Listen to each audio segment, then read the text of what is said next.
Greetings, my friends, and welcome to Trizity Traveling. I'm your host, John. Today we're at the USS Midway Museum in San Diego.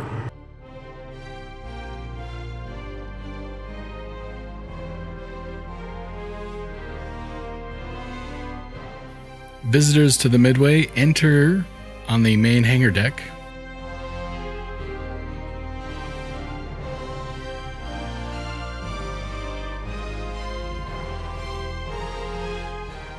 Remember to take a few minutes to watch the Voices of Midway presentation. It's pretty entertaining. And feel free to linger near the classic World War II aircraft.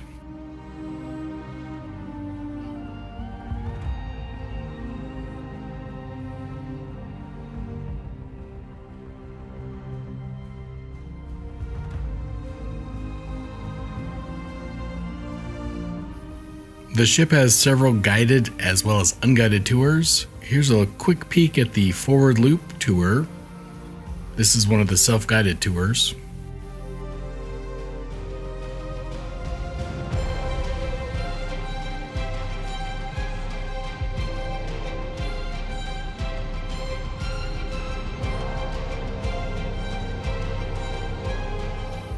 You'll step through the ready room as well as the Carrier Air Traffic Control Center.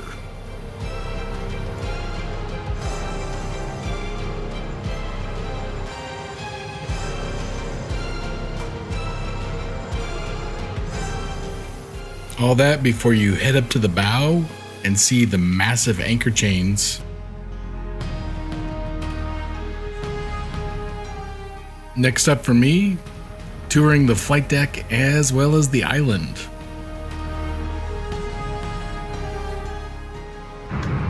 On the flight deck of the Midway. Crazy to me that they landed jets on this thing. It's big, but doesn't feel like airport big. So when you come to the Midway, they give you these little boxes which provide commentary. You look for the little yellow box, listen for the beep, and hold to your ear, and then you get a story about whatever that item is.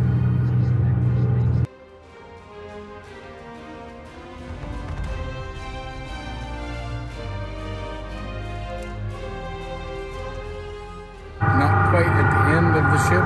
They're doing some restoration on the bow of the ship, unfortunately. So I can't get all the way up there, but I'll pan around here and show you what's behind me. You can see this is a big boat, big ship. I don't want to offend anybody by calling it a boat. I'm standing on what would have been the catapult track. They've got it covered over for safety, of course, but that was quite a ride. Here's some discussion from the island tour. The only way you get jets off the aircraft carrier is to catapult them off one of the two heavy-duty steam catapults on the bow. The catapults are 250 feet long. We get to about 165 miles an hour, and it takes us 2.7 seconds.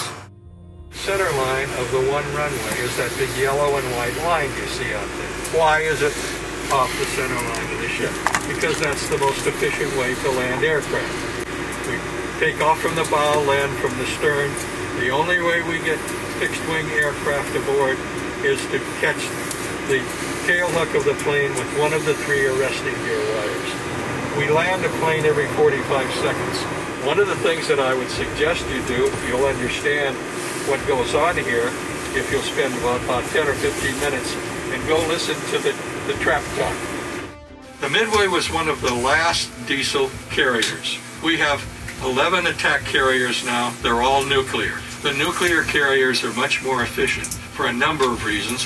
One, you don't have to carry any bunkering fuel at all. And secondly, you only have to change the nuclear rods one time every 25 years, or just one time in the life of the ship, and they're extremely safe. We've been running nuclear ships for 70 years and never had an accident of any kind. And how much of this is original? Like when the ship was originally launched in 1955, this was an open space. In 1945, excuse me. In 1955, when they made the first modification, they enclosed it. I'm standing at the ship's wheel. It turns two great big huge rudders in the stern of the ship.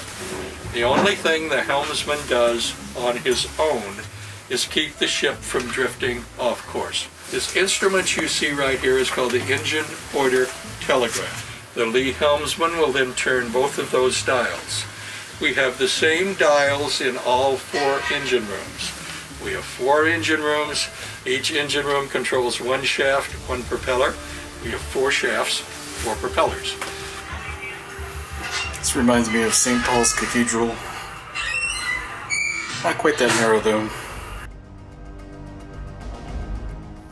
I continued my tour of the Midway with the walkthrough of the pilot rated rooms just off the flight deck.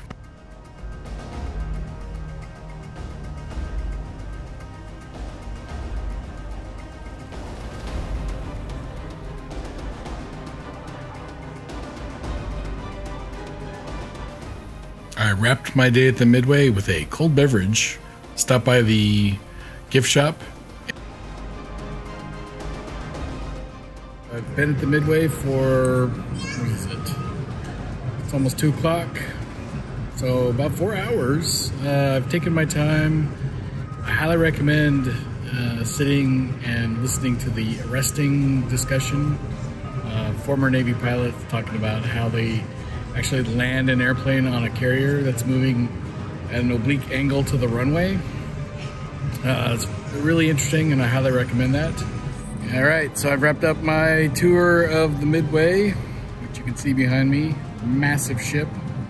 Give yourself plenty of time and remember to ask lots of questions of the docents. They are, I think most of them former naval personnel. Very knowledgeable. I had a great discussion with the former captain in the engine room.